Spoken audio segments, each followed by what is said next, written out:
nosso Mestre Jesus. Boa noite. Boa noite. Ele veio, pão da vida, luz do mundo. Tinha um olhar quente e profundo, e solene tinha a voz. Ele veio, mãos vazias, desarmadas, nem escudos, nem espadas, só amor por todos nós. Todas as noites sem estrela, Ele ilumina. As nuvens mais escuras, Ele desfaz. Ele veio. Agitou a nossa alma, nos tirou o trauma e nos deu a sua paz.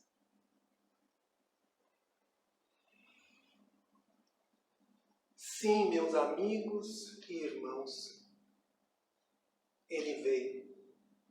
Jesus, o divino amigo e mestre maior, esteve aqui conosco durante 33 anos, fisicamente, em corpo como o nosso. Tinha como missão testemunhar o amor e a bondade de Deus e cumprir as suas leis, nos ensinando assim o caminho espiritual para nos libertarmos através do seu Evangelho. Sim, o Mestre esteve aqui entre nós e durante 3 anos de sua vida pública nos deixou um manancial de ensinamentos, de sabedoria e amor, que foram registrados e colocados no Novo Testamento, na Bíblia Sagrada. Jesus nos mostra que é possível viver de maneira digna e elevada nos tempos atuais, desde que nossos olhos não estejam vendados com orgulho e com a ignorância, e o coração sufocado com sentimentos inferiores.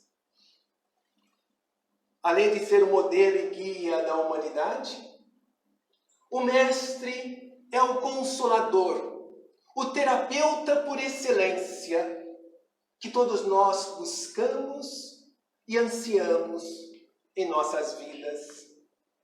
Pois nos ensina que em todos os nossos sofrimentos, que são as misérias, as decepções, as dores físicas, a perda de seres amados, encontram sua consolação na fé no futuro, na confiança e na justiça de Deus. Seu convite continua ecoando em nossos ouvidos e corações até os tempos atuais.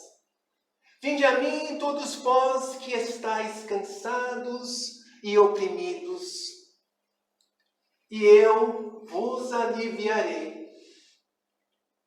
Tomai sobre vós o meu jugo e aprendei de mim, que sou manso e humilde de coração, e encontrareis descanso para as vossas almas. Porque o meu jugo é suave e meu fardo é leve. O Cristo é o médico divino de todos nós. Sim, Ele veio. Agitou a nossa alma, nos tirou do trauma e nos deu a sua paz. Veio para todos que estão com os corações enfermos, que se encontram doentes, não somente do corpo, mas igualmente do espírito. Sim, o Mestre está por nós. Sua misericórdia, espelhando a misericórdia de Deus, não desampara a ninguém. Chama a todos ao seu acolhimento fraterno. Porém, o seu convite estabelece também uma condição para que Ele possa nos assistir e nos ajudar a conquistar essa felicidade. Será que nós conseguimos entender qual é esta condição? Vamos refletir novamente. Vinde a mim, os que estão cansados, e eu vos aliviarei. Tomai sobre vós o meu jugo, e encontrareis descanso para as vossas almas. Porque o meu jugo é suave e meu fardo é leve. O jugo que Jesus nos fala é justamente esse que precisamos tomar sobre nós. É a condição que Ele nos impõe para encontrarmos a felicidade. O vinde a mim é um convite aos nossos corações, mas precisamos entender que existe uma contrapartida necessária ao nosso crescimento, necessária à expansão de nosso ser. E esta contrapartida que cada um de nós deve estabelecer é tomar sobre si o jugo de Jesus.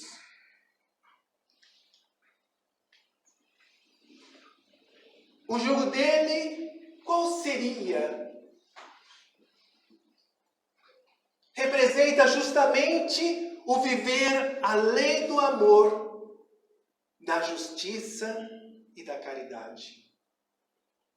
Este é o jugo que Jesus impõe como condição necessária para que a assistência possa nos levar a uma condição melhor. Para que possamos ter o alívio de nossos sofrimentos, de nossas dores. Viver a lei do amor, da justiça e da caridade. Pensemos e reflitamos um pouco sobre isso. E talvez para ilustrar essa nossa reflexão, havia um momento em que Jesus estava com seus discípulos, quando uma turba, uma multidão, se acerca dele arrastando consigo uma mulher. E pedem que ele confirme a condenação dela, pois ela fora pega em adultério. E conforme a lei antiga, ela deveria morrer por apedrejamento.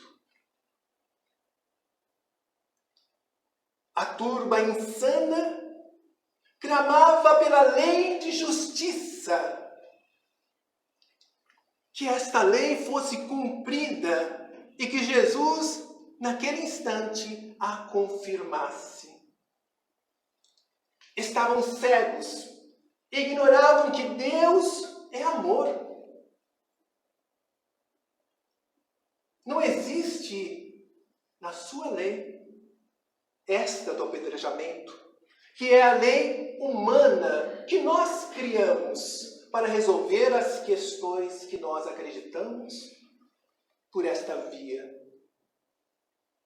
Jesus, percebendo a malícia daqueles questionamentos,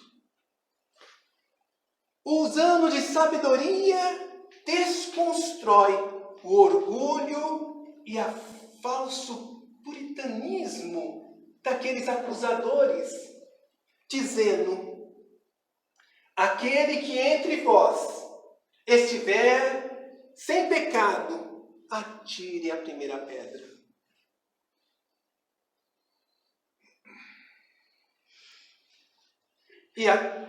imaginamos a energia do Mestre a envolver aquelas criaturas naquele instante.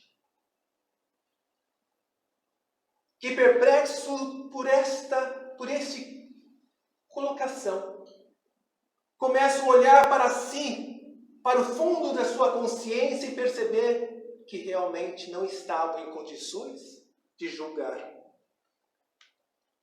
E nessa perplexidade eles se retiram, deixando as pedras da incompreensão no solo da vergonha.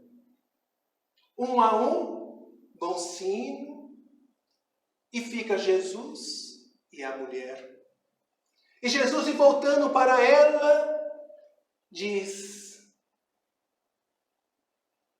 mulher, onde estão os teus acusadores? E ela ficou em silêncio, pois não estavam mais ali. E ele também, nesse momento, diz que também não a condenaria. E convida a ela a ir embora e não voltar a pecar.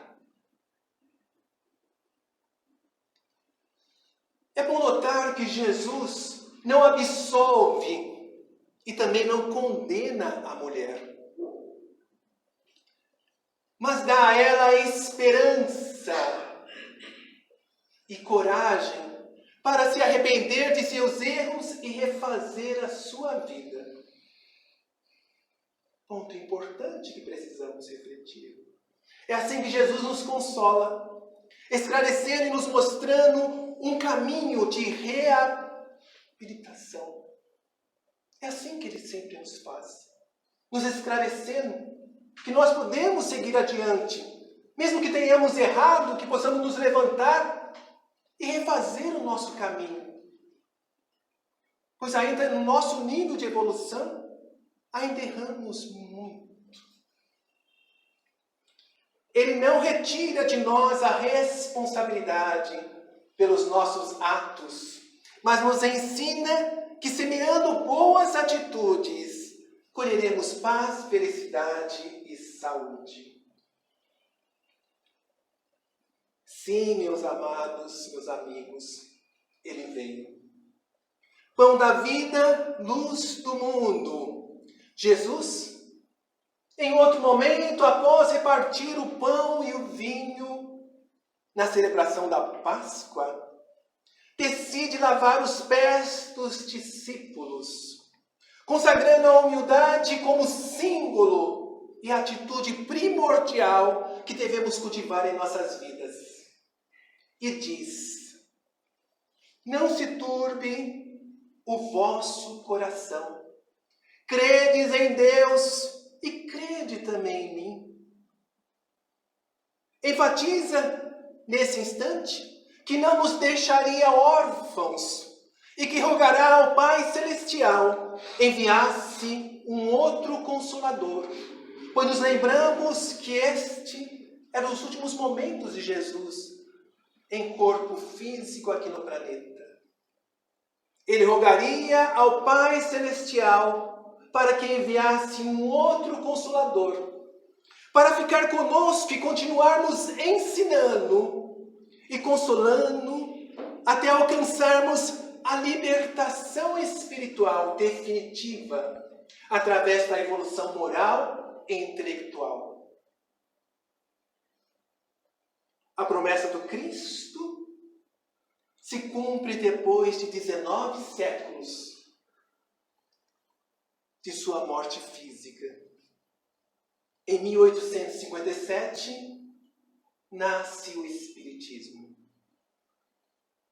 O Espiritismo é o Consolador prometido pelo Mestre amado, que busca reviver na humanidade os ensinamentos do seu Evangelho, trazendo de volta a consolação e esperança nos corações de todas as criaturas, de todos nós. Afinal, somente os espíritos superiores teriam condições de permanecer conosco, ao nosso lado, até alcançarmos a maturidade espiritual e continuarmos ensinando o Evangelho de Jesus e consolando as nossas misérias e sofrimentos. O Consolador prometido deveria ficar conosco até que nós nos tornemos seres humanos integralmente, evoluídos em moral, evoluídos intelectualmente. E quando nos deparamos na nossa condição atual, percebemos que estamos distantes. Afinal, guerra aqui, guerra acolá, mortes de todos os matizes, encrencas que vamos criando, o nosso orgulho e a nossa vaidade ainda determinam as nossas vidas. Ainda levaremos tempo até alcançarmos essa maturidade espiritual e conseguirmos realmente nos livrar do orgulho e do egoísmo. Até lá, o Consolador prometido permanecerá ao nosso lado, nos dando condições de aprendizado, consolando as nossas dores e nos fortalecendo.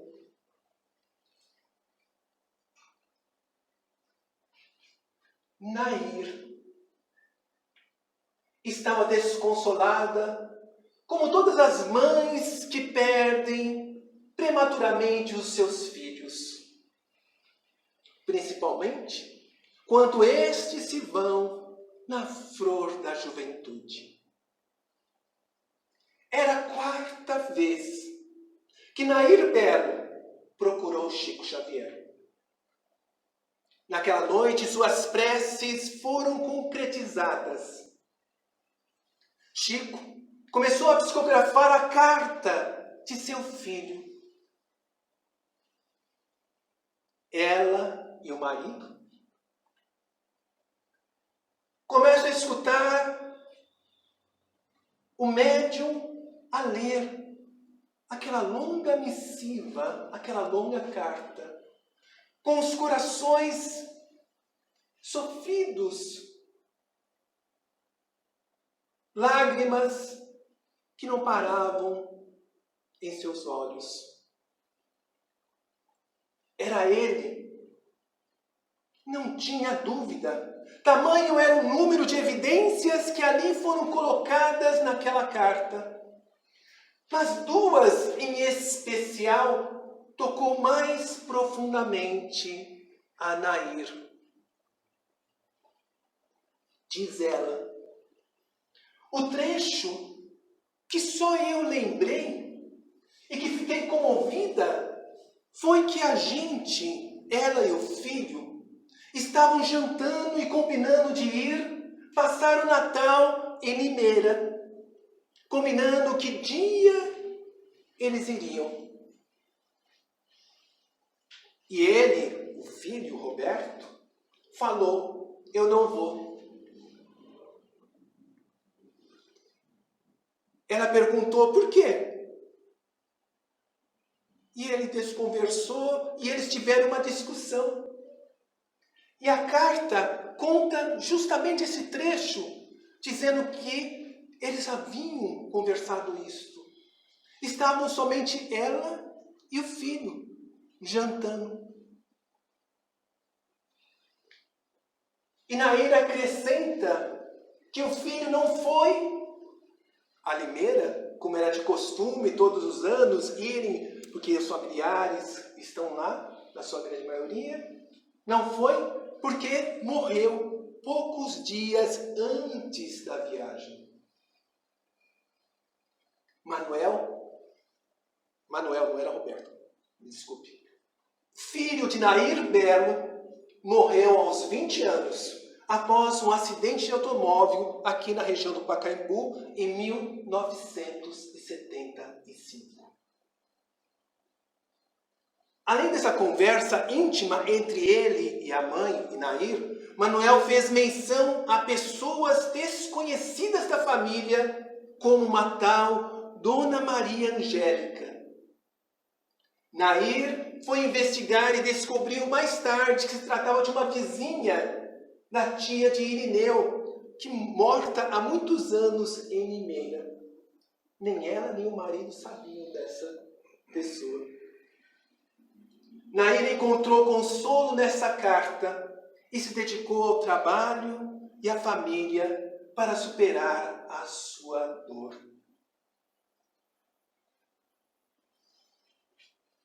O Consolador prometido está presente entre nós, que se faz através das vozes dos Espíritos, permitindo que eles venham ter conosco, nos trazendo o consolo da vida que prossegue após o decesso do corpo físico, nos dizendo que continuam nos amando, continuam ao nosso lado.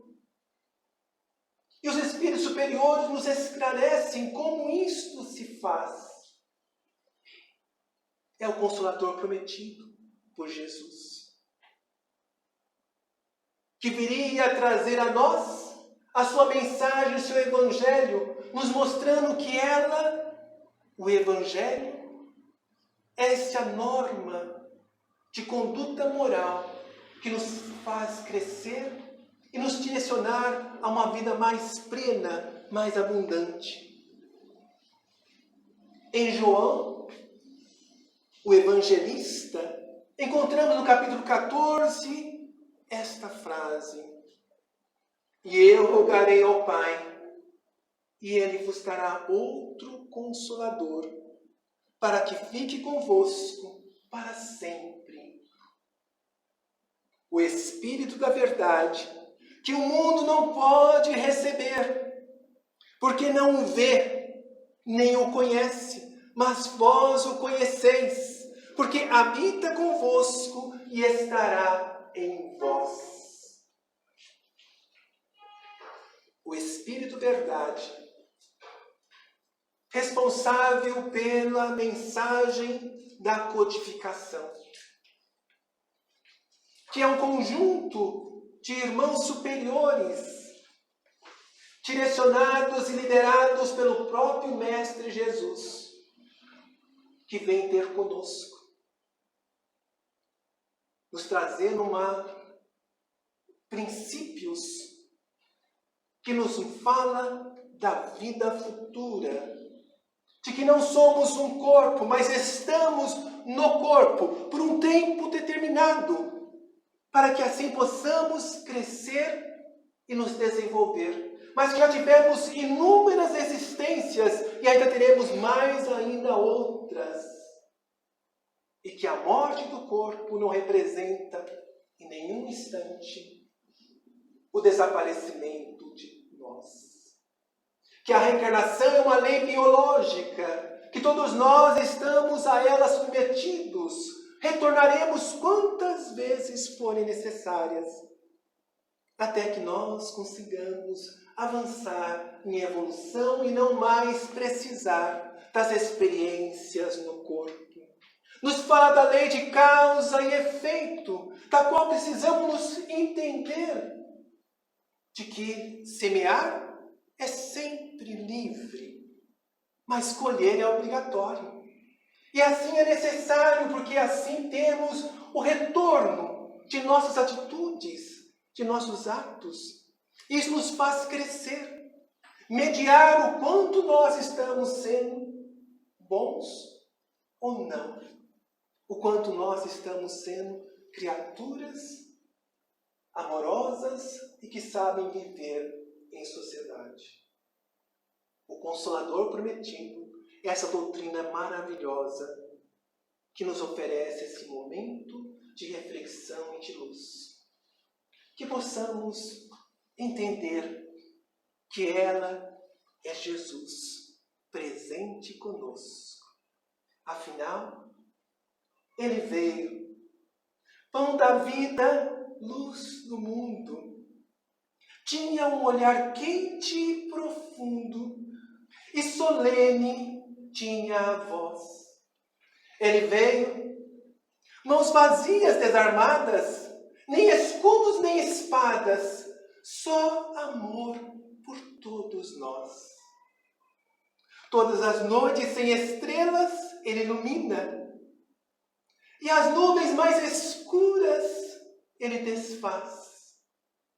Ele veio, ajudou a nossa alma, nos tirou o trauma e nos deu a sua paz. Que Jesus nos abençoe.